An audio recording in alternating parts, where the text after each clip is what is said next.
सबने छोड़ा पर तू आया मेरे जीवन में, लेके खुशियाँ लेके प्यार। यीशु तू है महान, तेरी जय तेरी जय तेरी जय, हालेलुया।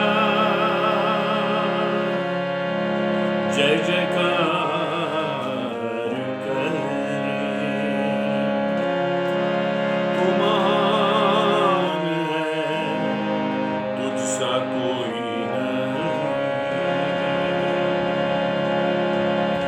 कौन है जो मुझ पर अपनी दया करेगा। यीशु तू ही है महान। मैं दुनिया की भीड़ में तुम्हें ढूंढता था, आंखों में थे आंसू, सबने छोड़ा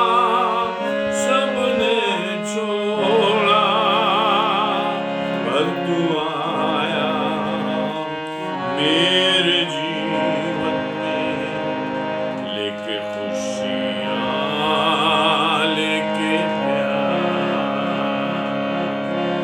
यीशु तू है महान, तेरी जय तेरी जय तेरी जय,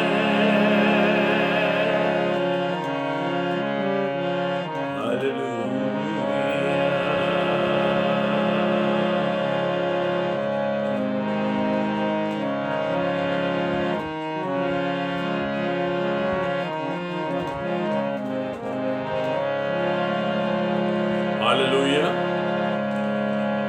मैं हूँ दीपक एक छोटा जल रहा,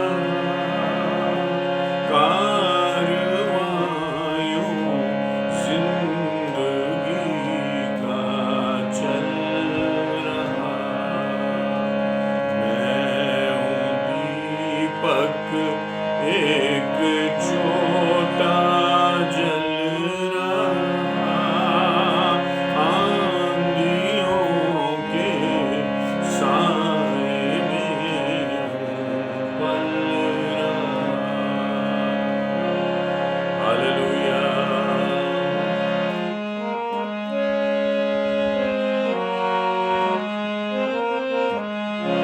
हालेलुया। मेरे दीपक का उजाला है मसीह, जिसकी छाया में पले हैं हम सभी। उस उजाले से गुनाह सब जल रहा।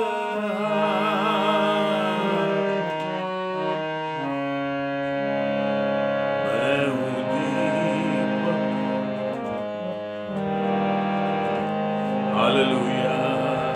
मैं हूँ दीपक एक छोटा जल रहा, कारवां जिंदगी का चल रहा।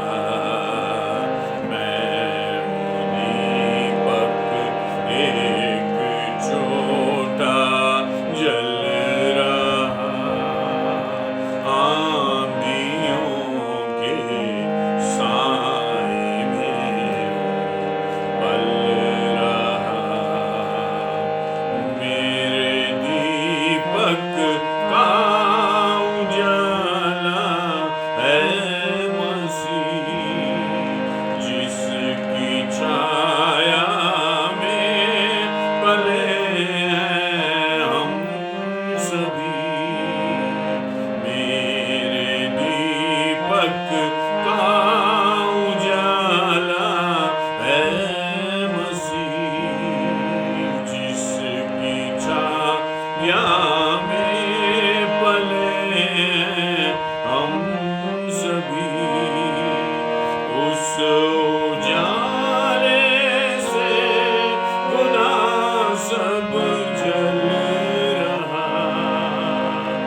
सोचना उठ हाथ क्यों है मल रहा, सोचना उठ हाथ क्यों है मल रहा, मल रहा।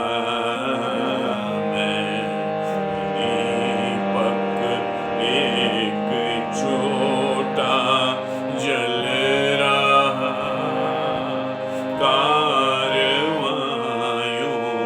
जिंदगी का चल रहा। मैं हूँ दीपक एक छोटा जल रहा, आंधियों के साए में पल रहा।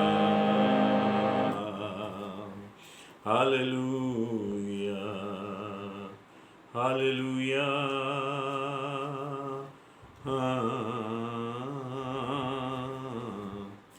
हालेलुया।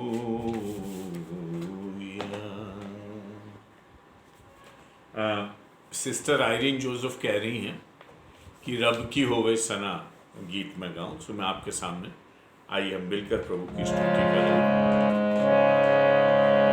रब की होवे सना हमेशा, रब की होवे सना, रब की होवे सना हमेशा, रब की होवे सना, रब की होवे मदद सराई, रब की होवे मदद सराई, उसके नाम की सना, उसके नाम की सना हमेशा, रब की होवे सना, रब की होवे सना हमेशा, रब की होवे सना। रब के घर में होए सिताईश, रब के घर में होए सिताईश, उसकी हमदो सना, उसकी हमदो सना हमेशा, रब की होवे सना,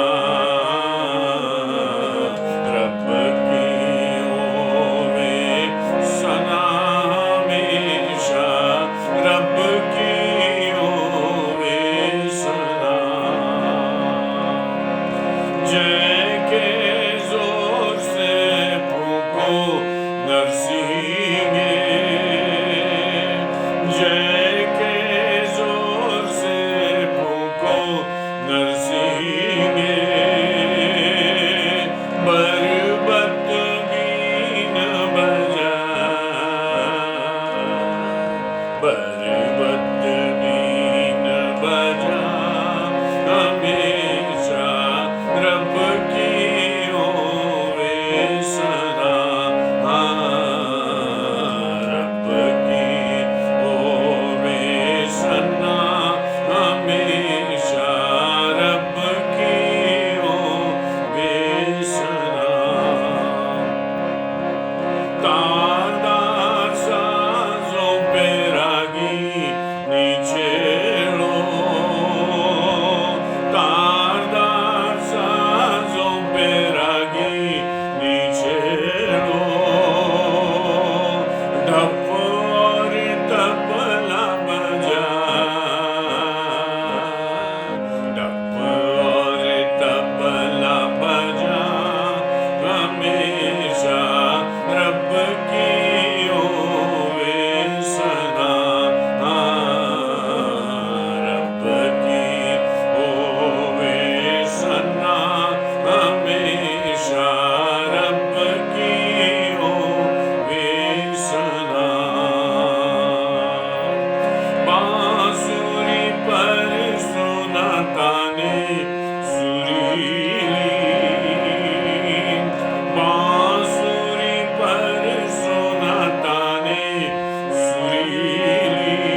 रब की होवे सना,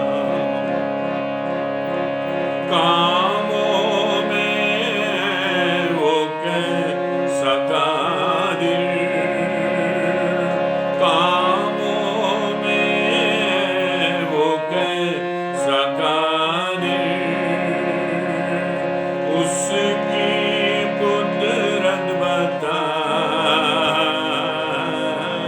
उसकी कुदरत बता, हमेशा रब की होवे सना, रब की होवे सना, हमेशा रब की होवे सना। सब जन मिलकर ताली बजाओ, सब जन मिलकर ताली बजाओ, गाओ रब की सना, गाओ रब की सना, हमेशा रब की होवे सना, रब की होवे सना, हमेशा रब की होवे सना। Hallelujah, hallelujah. आइए वचन के लिए प्रार्थना। प्रभु तेरा हूँ, तेरे वचन से तेरा प्रेम पहचानता हूँ,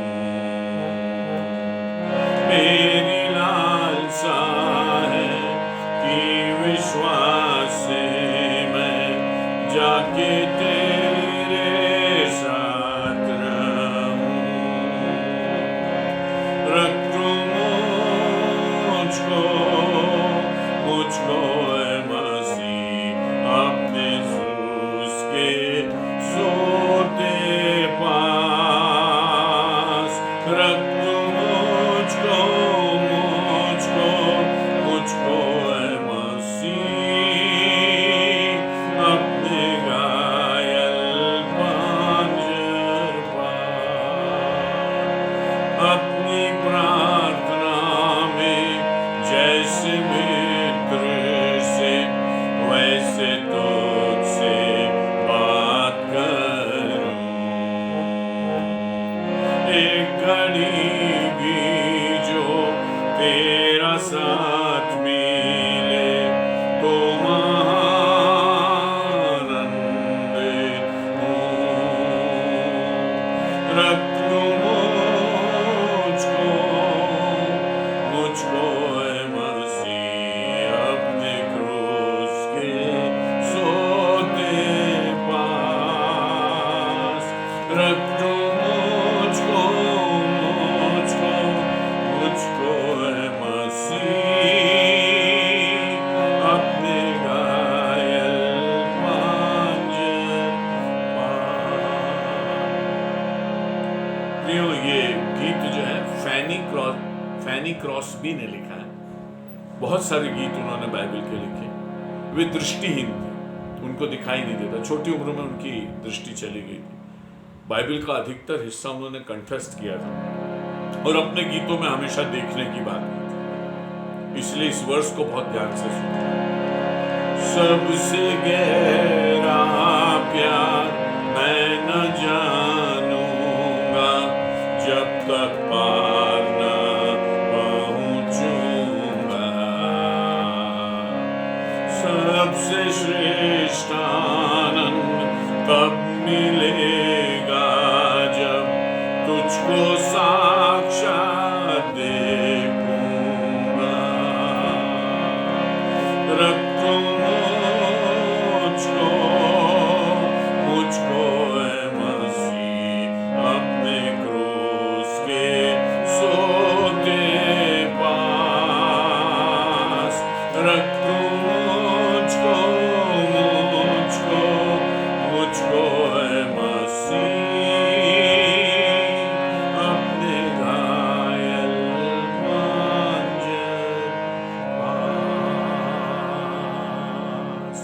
पिता धन्यवाद देते हैं सुंदर समय के लिए, आपकी कृपा और करुणा के लिए धन्यवाद देते हैं। राजाओं के राजा, प्रभुओं के प्रभु, आपके वचन को खोलने से प्रकाश होता है, हम आपको धन्यवाद देते हैं।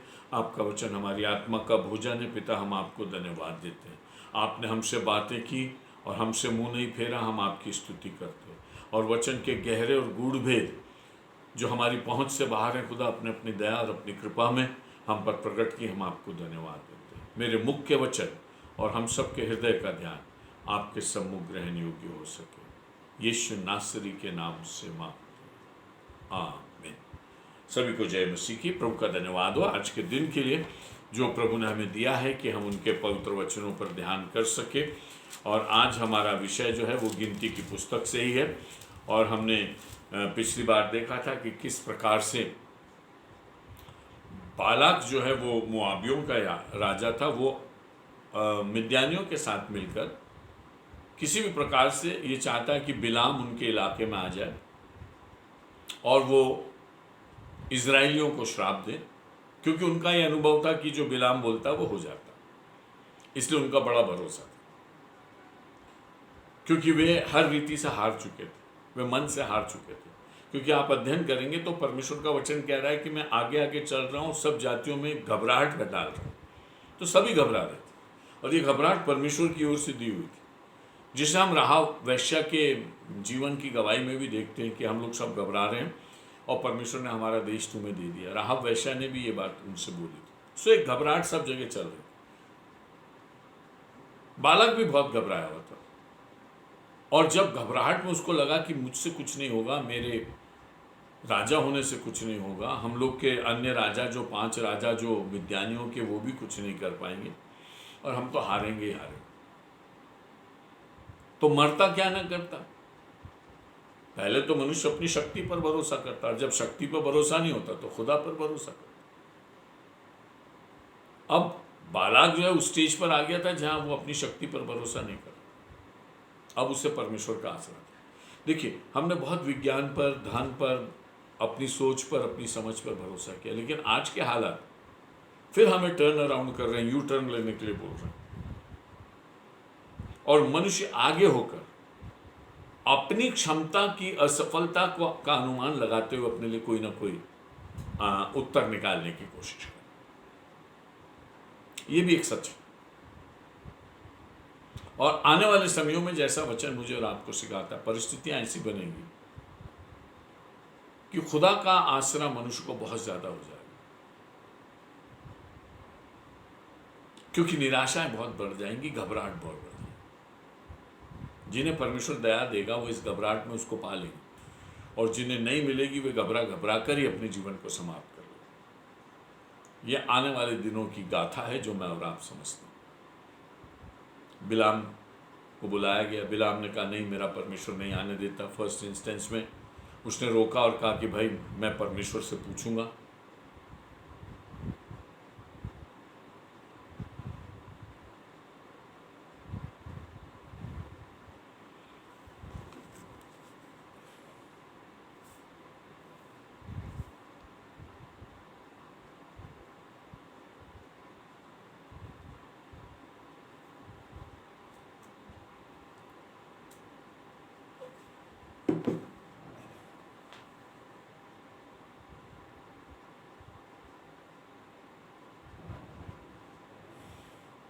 सो उन्होंने कहा मैं परमेश्वर से पूछूंगा। सॉरी, सिग्नल बराबर नहीं है, इस आज थोड़ी सी कष्ट हो सकता।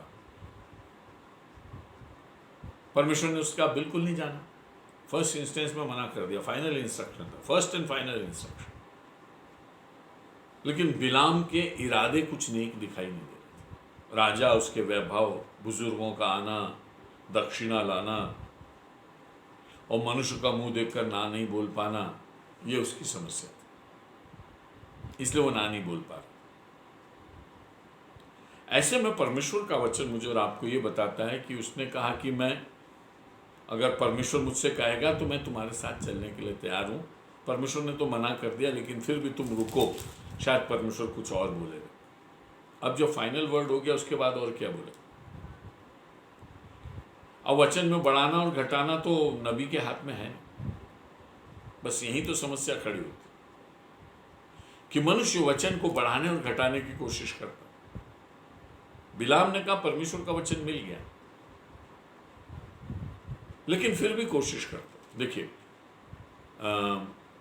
भविष्यद्वक्ताई सेवा में दो चीजें होती हैं। एक होता है प्रॉफिटिक वर्ड, जो वाकई परमेश्वर की ओर से मिलता है, और एक होता है विशफुल थिंकिंग। और विशफुल थिंकिंग का मतलब आपके लिए अच्छा अच्छा सोचना, जैसा हर इंसान दूसरे इंसान के लिए सोचता है, उसको दुआएं देता है, शुभकामनाएं देता है, सब शुभ के बारे में सोचता है, अच्छा बोलता है, उसको बोलते हैं विशफुल थिंकिंग। जब यीशु मसीह ये कह रहे थे कि मैं यरूशलेम जाऊंगा, मारा जाऊंगा, गाड़ा जाऊंगा, जी उठूंगा, तो पतरस ले जाकर डांटने लगा, ऐसा तेरे पर कभी ना। यीशु ने कहा शैतान दूर हो, तेरा विशफुल थिंकिंग है, अच्छा सोच रहा है।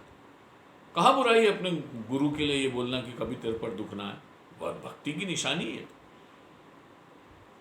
पर परमेश्वर कह रहा है कि मेरे राज्य में, मेरे लोगों के बीच में, मेरे लोगों के मध्य में परमेश्वर के वचन से ऊपर कुछ नहीं हो सकता। आपका विशफुल थिंकिंग काम नहीं करता।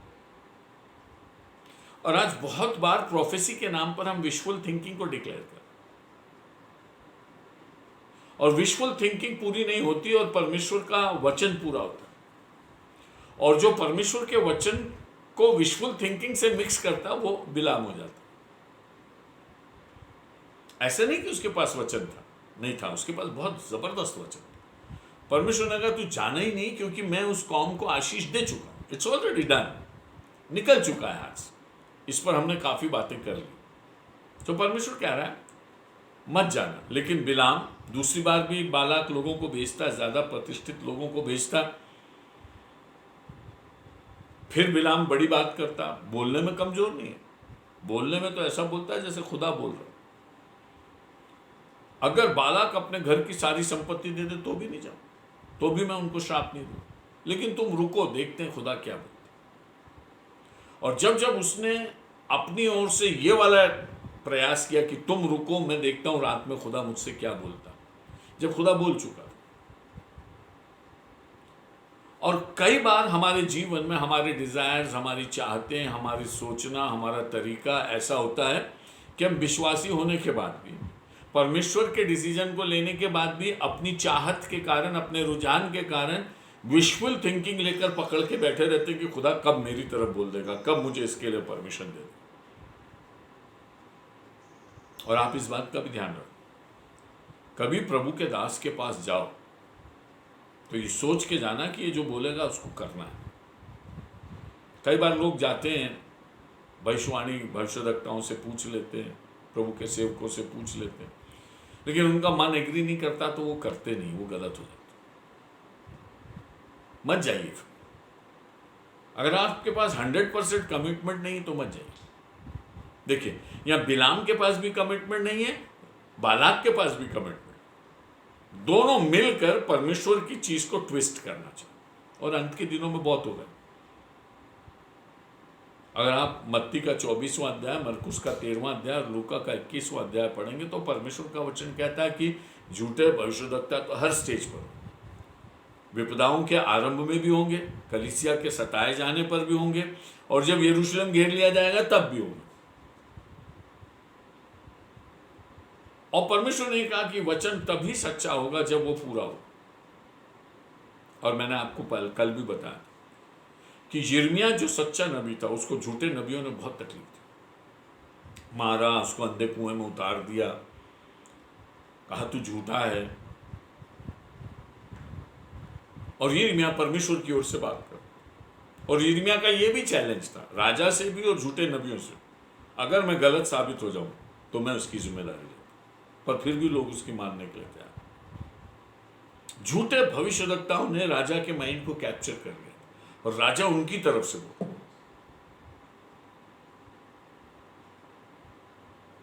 और आने वाले समयों में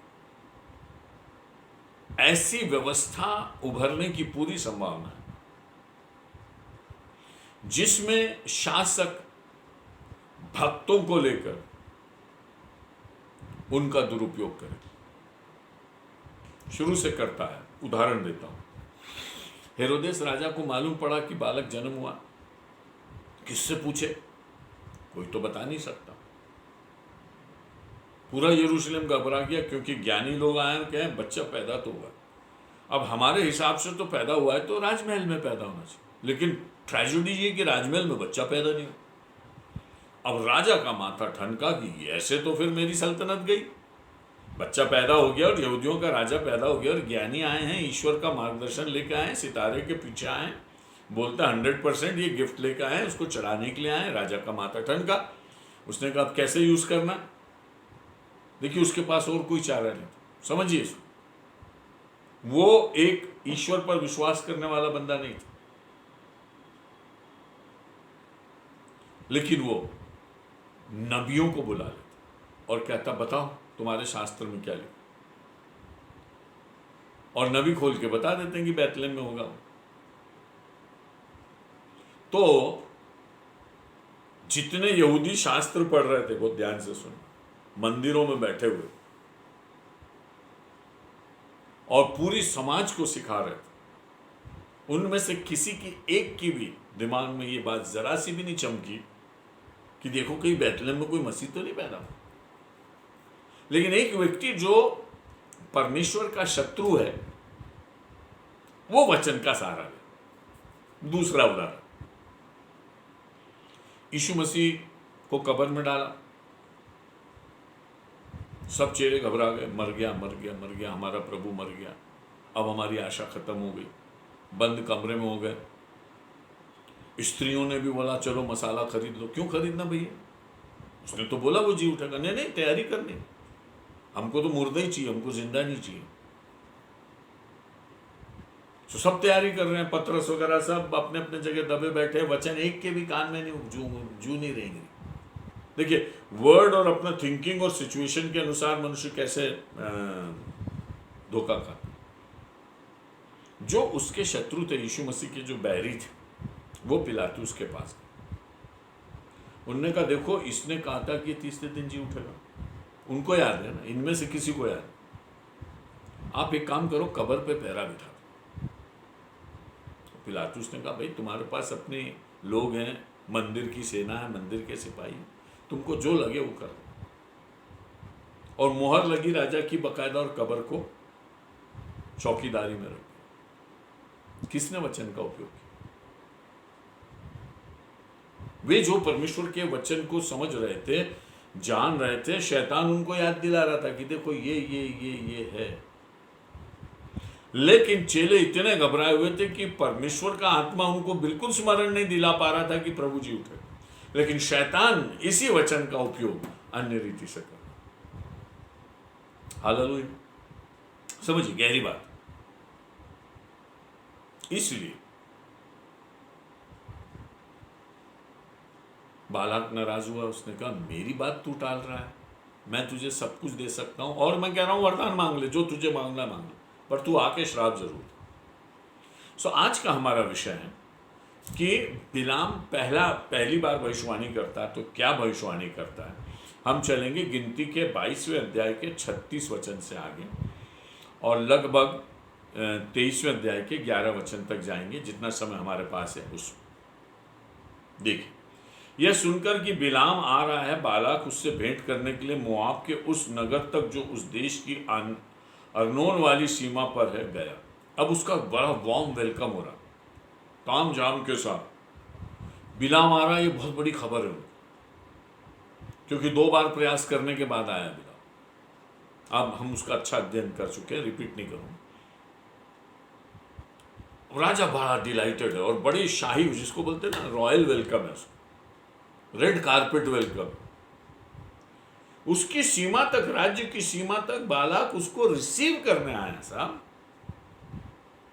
फिर कह रहा हूं, बालाक के पास और कोई ऑल्टरनेटिव था ही नहीं, या मरो या बिलाम से भविष्यवाणी करवा, क्योंकि वे जान रहे थे कि अब हम बच नहीं सकते। पलक पावड़े बिछाए हुए बैठा हुआ था कि कब आएगा कब आएगा कब आएगा बिलाम। उसको चैन नहीं मिल रहा। जैसे बिलाम आया, उसको उसने वेलकम किया। 37 वचन, बालाक ने बिलाम से कहा क्या मैंने बड़ी आशा से तुझे नहीं बुलवा भेजा था? फिर तू मेरे पास क्यों नहीं चला आया? क्या मैं इस योग्य नहीं कि सचमुच तेरी उचित प्रतिष्ठा कर सकता? सुनो, बालक ये कह रहा है कि जब मैं तुझे बुला रहा हूं, मैं एक अथॉरिटी हूं, मैं एक राजा हूं, तूने मना क्यों किया? क्या तुझे ऐसा लगता है कि राजा मुझे इज्जत नहीं देगा, धन संपत्ति नहीं देगा, दान नहीं देगा, प्रतिष्ठा नहीं देगा? या प्रतिष्ठा वर्ड,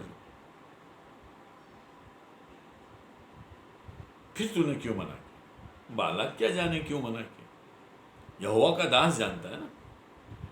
आज भी बहुत सारी चीजें जो चर्च जानता है लेकिन संसार नहीं जानता, और संसार को समझाना बहुत मुश्किल, क्योंकि संसार सोचता है कि हम ही सब कुछ है, हमारा सोच ही सब कुछ। इसलिए धर्मियों को चुप रह के प्रार्थना करना भी एक बड़ा विकल्प है आज के समय, जिसके लिए आमोस भी बातें करते हैं, जब अधर्म बढ़ जाए तो धर्मी चुप रहे। सो बालक कहने लगे, जब मैं सर्वे सर्वा हूं, मैं राजा हूं, कोई रोकने की चीज नहीं, मैं तुझे आदर देने के लिए बोल रहा हूं, तो कोई रीजन ही नहीं बनता आपके नहीं आने का जी।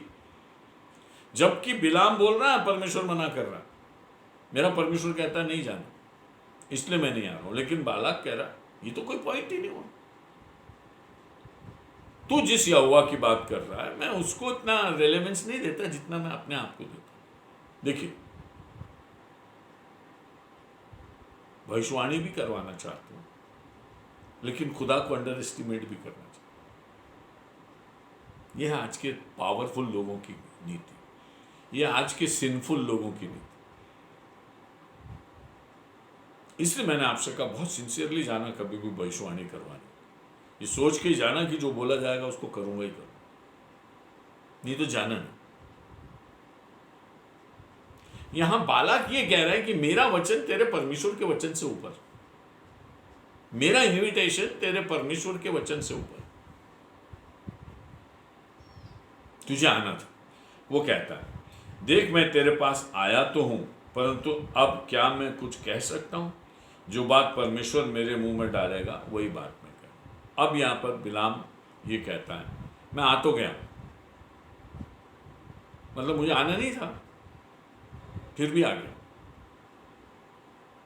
वो एक तरह से कन्फेस कर रहा है कि मैं तेरा मान रख के आया हूं। देखिए, दोनों एक दूसरे को वार्तालाप में इंप्रेस कर। बालाक कह रहा मैं तेरी प्रतिष्ठा बढ़ा देता, तू आ जाता, बहुत अच्छा। बालाम कहता, देख तेरे कहने पे आ गया हूं, तो मुझे आना नहीं था, अब आया हूं तो वो बोलूंगा जो यहोवा बोले। इस मामले में बिलाम बहुत स्ट्रांग था। उसकी विजुअल थिंकिंग ये थी कि वो कैसे भी बालाक के पास जाए, लेकिन उसकी थिंकिंग ये नहीं थी कि वो वचन से अलहदा कुछ बोले। एक क्वियर, एक विचित्र स्थिति थी। बिलाम जाना भी चाहता था, लेकिन परमेश्वर को धोखा भी नहीं देना चाहता। मालूम थी मुझको तेरी मजबूरियां बहुत, मालूम थी मुझको तेरी मजबूरियां, मगर तेरे बगैर नींद ना आई तमाम रात। मुझे मालूम है तू नहीं आ पाएगा, लेकिन मेरी याद को कौन संभाले? बिलाम कह रहा मुझे मेरी मजबूर मालूम है, मैं अपने लिमिटेशन जानता हूं, लेकिन तेरे पास आऊं भी नहीं, ये भी नहीं मैं चाहता।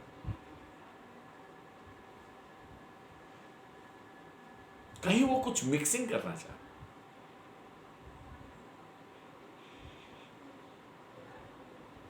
देखिए, संसार में जब तक आप संसार के साथ ट्यून होके चल रहे तब तक ठीक है। जहां आपका डिसएग्रीमेंट होता है संसार से, संसार को बहुत तकलीफ। बालाक कह रहा आ गया, बहुत बात, मैं जैसा बोल रहा हूं वैसा बोल। उसने कहा नहीं, ट्यूनिंग नहीं हो रही बराबर, जो खुदा बोलेगा वो बोल। अब ऐसे समय में बालाक के पास बचा क्या? ऑडियंस सुन रही, और बालाक कह रहा नहीं, मैं तो वो बोलूंगा जो खुदा बोले। और बालाक 40 वचन, और बालाक ने बैल और भेड़ बकरियों को बलि किया और बिलाम और उसके साथ के हाकिमों के पास भेजा। भोर को बालाक बिलाम को बाल के ऊंचे स्थानों पर चढ़ा ले गया, और वहां से उसको सब इस्राएली लोग दिखाई दिए। अब बालाक के देश में ऊंचे स्थानों पर ऑलरेडी धार्मिक स्थल थे, और वे सब वहाँ के जो पॉपुलर इष्ट थे बाल, उनके नाम के। लेकिन उनके इष्ट उनके काम नहीं आ रहे। विद फर्स्ट प्रेफरेंस तो ये था, दे वर नॉट रिलीजियस पीपल, धार्मिक लोग थे। लेकिन वो एक जगह आकर उस जगह आ गए जहां ये कह रहे हैं कि भाई हमारे इष्ट काम नहीं आएंगे, बिलाम आप आओ, आपका इष्ट सच्चा है, वही कुछ बोलेगा तो काम। देखिए, इस दौड़ में, जीवन के इस दौरे हालात में कौन कितना चल पाएगा ये भी डिसाइड होता चलता। मुश्किल समयों में भी कुछ फैसले तो निकलते हैं। शुरू की आपत्ति जो आई फिरौन के पास, 3 आपत्ति तक, सांप का, लाठी का सांप बनाना भी कर लिया, पानी का लहू बनाना भी कर लिया। शुरू के 2-3 आश्चर्य कर्म जो है वो फिरौन के जादूगरों ने भी की। जब चौथा आश्चर्य कर्म आया तो फिरौन के जादूगरों ने बोला, सर ये हमारे बस का नहीं, ये तो यहोवा परमेश्वर का, सॉरी, इससे आगे हम नहीं जा सकते। देखिए, परमेश्वर वो स्टेज लाता है जहां मनुष्य को ये कहना पड़ता है कि इनसे काम नहीं चले। अगर आपको अच्छा लगे तो आप यशायाह नबी का 2 अध्याय पढ़ लीजिए कि लोग जिन चीजों की अर्चना पूजा करते हैं उन चीजों को फेंक देंगे, क्योंकि वे कहेंगे कि हम प्रभु को मुंह दिखाने के लायक। ऐसा वचन में लिखा है, यशायाह 2 कोट कर रहा हूं, 2 अध्याय। और प्रकाशित वाक्य के 6वें अध्याय में लिखा है कि लोग चट्टानों से और पत्थरों से कहेंगे हम पर गिर जाओ, क्योंकि जो आ रहा है उसको देखने के योग्य नहीं है। कहीं ना कहीं डिसीजंस तो हो रहे ना, कहीं ना कहीं मनुष्य एक निष्कर्ष पर तो आ रहा ना कि ये नहीं होगा और इसी से होगा मेरा काम। भले मरेंगे लेकिन सत्य तो प्रकट करके मरेंगे ना, भले विनाश में जाएंगे लेकिन सत्य तो प्रकट करके जाएंगे, क्योंकि हर एक घुटना झुकेगा और हर एक जीव अंगीकार करेगा। सो नरक में जाने वाला भी पहले अंगीकार करेगा, तभी तो जाएगा ना। जिसके सामने खड़ा होगा उसका अंगीकार तो करेगा ना न्याय के लिए। उसके न्याय का अंगीकार नहीं करेगा तो उसका परिणाम कहां से आएगा? अंगीकार तो सबसे पहले जरूरी। ये एक गहरी बात है जिसको समझना बहुत जरूरी। परमेश्वर का वचन कहता है पुराने नियम में, उनके इष्टों को दंड दूंगा, मैं उनके इष्टों को भूखा मार दूंगा।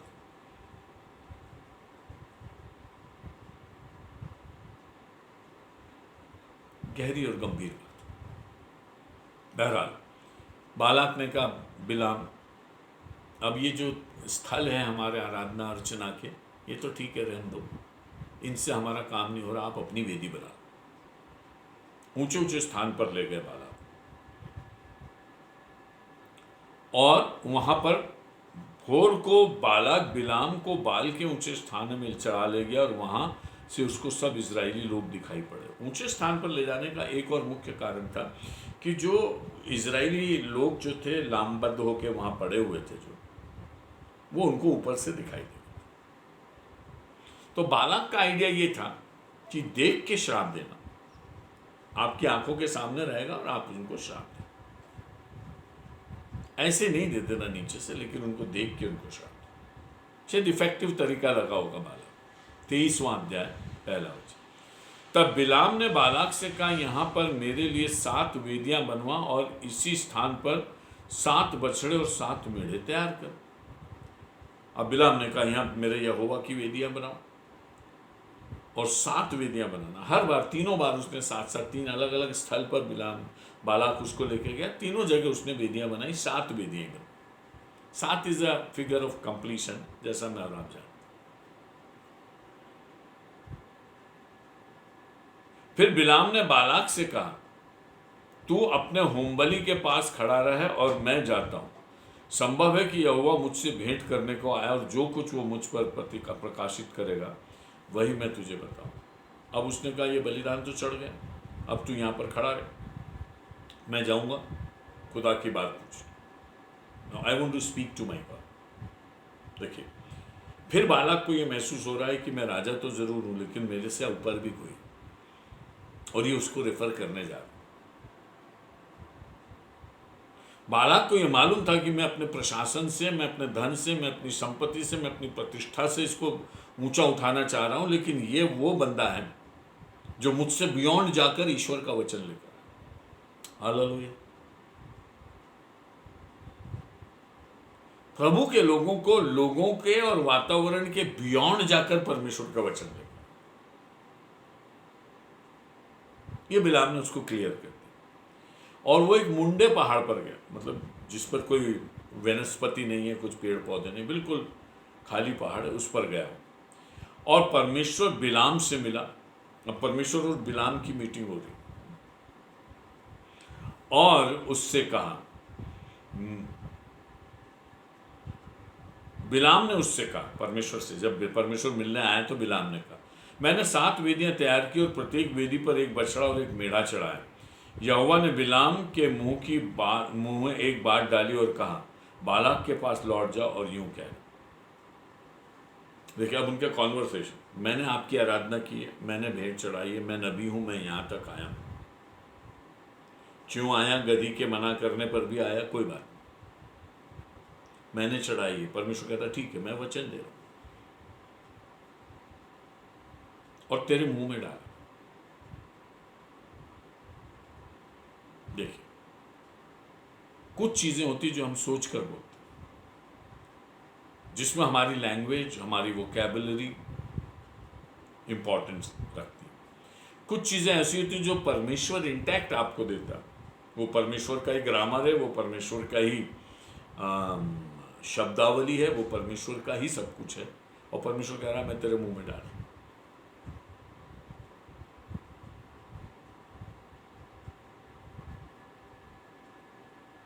जब मूसा ने कहा था, हमने अध्ययन किया था, मूसा ने कहा मैं तो मुंह का बद्दा हूं, जीभ का बद्दा हूं, तो परमेश्वर ने कहा मनुष्य का मुंह कौन बनाता? परमेश्वर बनाता। और उसमें वचन कौन देता? परमेश्वर का वचन कहता है मैं मुंह के फल का सृजनहार हूं, जो मुंह से निकलता है वो मैं सृज के देता हूं।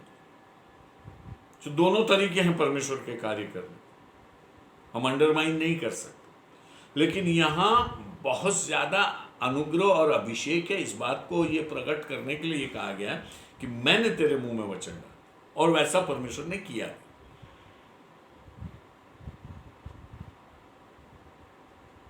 अब जो परमेश्वर बिलाम से बात करता, अब वो परमेश्वर बालाक से बात कर रहा है बिलाम के थ्रू।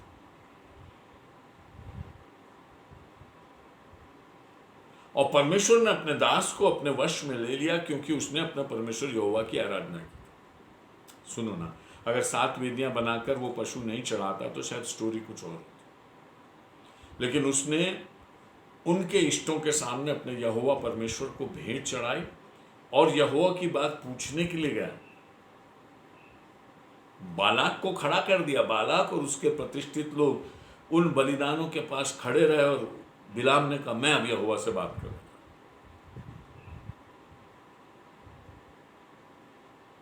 आप रुकिए,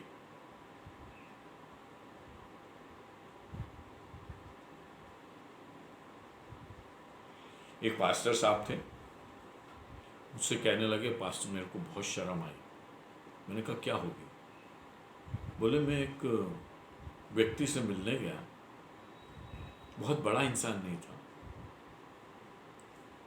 वो मेरे यहाँ आता था, मैं उसके यहाँ जाता था। जब मैं उसके यहाँ सुबह सुबह गया तो उसने कहा उनको बैठाओ, बोला मैं अभी अपनी आराधना में लगा हूँ, मेरे को आधा घंटा लगेगा, और वो आधा घंटा बैठे। बाद में उन्होंने कहा मेरे को बहुत शर्म आई, क्योंकि जब भी वो मेरे घर में आते थे और कभी मैं बाइबल स्टडी कर रहा होता था, प्रार्थना कर रहा होता था, मैं एक जगह अपनी जगह छोड़कर उससे मिलने के लिए आता था। मुझे लगा कि यहाँ कहीं कोई गलत है। लोगों के देखते प्रभु का दास जब प्रभु के चरणों में जाता, लोग देख रहे हैं वो जा रहा है, वो मिलने जा रहा है, उसके साथ कोई इंसान नहीं है, केवल खुदा है, वो अपने परमेश्वर के सामने जाकर अपने आप को पेश कर रहा है। ये सारी चीजें बड़ी गवाही थी बालक की। हमें नहीं मालूम कि बालक को इससे पहले ये सारी चीजें मालूम थी। बालाक ने मुझे आराम से, ये वचन बोल रहा, 7वां वचन, तब बिलाम ने अपनी गूढ़ बात आरंभ की, बिलाम ने, और कहने लगा, बालाक ने मुझे आराम से, अर्थात मोआब के राजा ने मुझे पूर्व के पहाड़ों से बुलवा भेजा। अब वो बालाक सुन रहा उसको, और वो कह रहा है कि बालाक ने मुझे बुला भेजा। बालाक परमेश्वर का दास, परमेश्वर की अगुवाई में कह रहा, राजा बाजा कुछ नहीं, ये बालाक ने मुझे बुलाया और मुझे यहोवा के पहाड़ों से बुला कर लाया। और लिखा है, और मेरे लिए याकूब को श्राप दे, आ इज़राइल को धमकी दे। इसने आके मुझे बोला और मुझे बुलाया। अब परमेश्वर इसका नरेशन कर रहा है, तो परमेश्वर क्या जवाब दे? परंतु जिन्हें परमेश्वर ने श्राप नहीं दिया उन्हें मैं क्यों श्राप दूं, और जिन्हें परमेश्वर यहोवा ने धमकी नहीं दी उन्हें मैं कैसे धमकी दूं? जो यहोवा ने नहीं किया वो मैं कैसे करूं? मनुष्य के सोच से नहीं कर सकता, विशफुल थिंकिंग कैसे नहीं हो, वर्ड ऑफ गॉड नहीं, वर्ड ऑफ गॉड ब्लेसिंग का मैं कैसे कर दूं? बिलाम ये प्रश्न करता है यहोवा की ओर से। फिर वो कहता है, चट्टान की चोटी पर से वे मुझे दिखाई पड़ते हैं, पहाड़ियों पर से मैं उनको देखता हूं। वो कैसे दिखते हैं? वह ऐसी जाति है जो अकेली बसी रहेगी और अन्य जातियों से अलग गिनी जाएगी। अब भविष्यवाणी उनके लिए, भविष्यवाणी अलग ही दिखाई दे, अलग गिनी जाएगी, अलग जाति। देखिए ना, कोई चीज आप कैसे देखते हैं, और परमेश्वर किसी चीज को देखने पर आपको क्या प्रकट करता है। एक नबी एक व्यक्ति को देख के रोने लगा। उन्होंने कहा क्यों रो रहे हो? मैंने ये आगे जाके बहुत बुरे काम करेगा, कई लोगों की हत्या करेगा। हमने तो आदमी देखा, खुदा ने उसका भविष्य देखा। बालाक को इससे मतलब नहीं कि इनका फ्यूचर क्या है, लेकिन परमेश्वर को तो मतलब है ना। और परमेश्वर बालाक को और समस्त जगत को यह बताना चाह रहा है कि वो लोग कैसे दिखाई देते हैं खुदा। दुनिया को खुदा कैसी दिखाई देती, और खुदा को दुनिया कैसी दिखाई देती। इस कोविड में हमने दुनिया को अपॉर्चुनिटी के रूप में देखा। आगे बिजनेस बढ़ेगा, इकोनॉमी बढ़ेगी, जो मर गए उनको रोनो छोड़ो और जो नया है उसको आगे बढ़ो। खुदा कैसे देख रहे? जरूरी है कि जैसे आप देख रहे हैं वैसे देख रहे। It's revealing. हर सिचुएशन को परमेश्वर देखता है, हर सिचुएशन को मनुष्य भी देखता है। जब परमेश्वर का पर्सपेक्टिव मनुष्य के पर्सपेक्टिव से मिल जाता है, तब उसका देखना डिवाइन हो जाता है। बिलाम ने कहा ये अलग ही रहेंगे और इनकी पहचान भी अलग है। ये कौन बोल रहा है? परमेश्वर बोल रहा है। अब इसके बाद दुनिया में कोई भी उनसे मिंगल होने की कोशिश करे, उनसे अलग होने की कोशिश करे, उनका विरोध करने की कोशिश करे, कुछ भी करे, ये तो उस कौम का फैसला है जो खुदा ने सुना। अब बालाक को तो एक लड़ाई भर का डिसीजन चाहिए था कि मेरा देश बच जाए, लेकिन परमेश्वर उससे उसकी भविष्य की बातें करो। नबूकदनेस्सर ये सोच के सोया था कि मेरे देश का क्या होगा और मेरा अंत क्या होगा। परमेश्वर ने उसको दर्शन दिखाया, तो न केवल नबूकदनेस्सर का जीवन, उसके बाद मादी फारसियों का राज्य, उसके बाद यूनान का राज्य, उसके बाद रोम का राज्य, उसके बाद उसमें मसीह का आना, और उसके बाद संसार के अंत तक की सारी बातें नबूकदनेस्सर को खुदा ने बता दी। नबूकदनेस्सर वो जो देखना नहीं चाहता था वो भी खुदा ने देखा। परमेश्वर कभी भी छोटी बात नहीं करता, और इसलिए परमेश्वर पूरी पूरी बात करता है, क्योंकि मनुष्य अपना पूरा पूरा ज्ञान रखे। आधे अधूरे ज्ञान में धोखा होता है, और आप परमेश्वर को छोड़ के संसार में मस्त हो सकते हो, लेकिन जब आप अंत तक का प्रकाशन देख लो तो आपको मानो दर्शन मिल जाता। आज भी, आज की तारीख में आप जो बाइबल हाथ में लिए हो, आपके नए यरूशलेम में एंट्री तक का प्रकाशन आपको दिया अनंत जी। आपने मांगा था,